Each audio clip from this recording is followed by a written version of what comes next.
Le Mans mean to you? Le Mans really has something which is just not around in any other motorsporting event.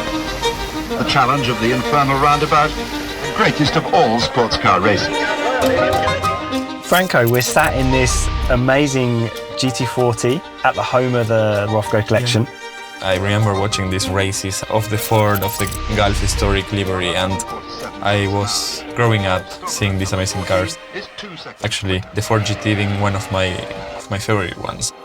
It was what actually, put me into motorsport. It's amazing to be now sitting in this car. I would love to start it and go for a few laps.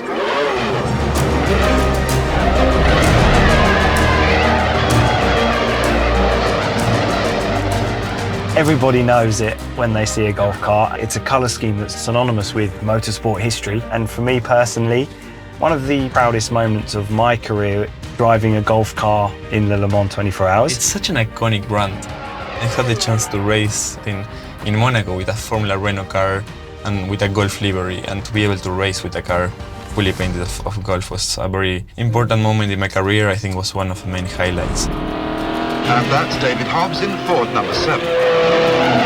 At 6:14, Ix brings in the Ford and swaps with Oliver. Looking at this wonderful footage from the late 1960s, one thing that's quite apparent is the size of the teams back then. You've got sort of 6-7 people a car, whereas now, Formula One, there's literally 10, sometimes like 100 people. It was very impressive to see coming from F3 or F2. You were only working with 1 or maximum 2 engineers, and suddenly have to work with 20 or 30. To understand how much work they were doing in a 24-hour race, only a group of 7 to 10 people in a car like that is one of the things that I admire the most from those late 1960s. I think very nice to see how the sport evolved and how better it became and more professional. And so dawn comes to Le Mans. The usually foggy time when the drivers are tired, the car's even tireder. There's only one lap between them. I'm slightly older than you.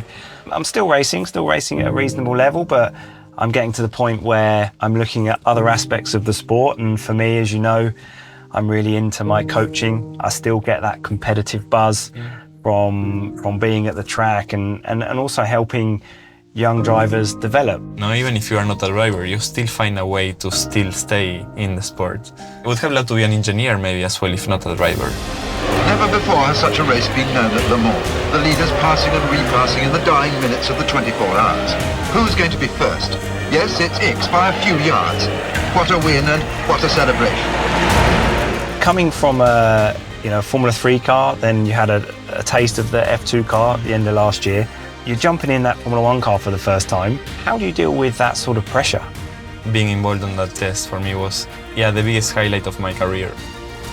That first time, you only feel it once. I think I luckily could enjoy every second of it, and I have amazing memories from that day.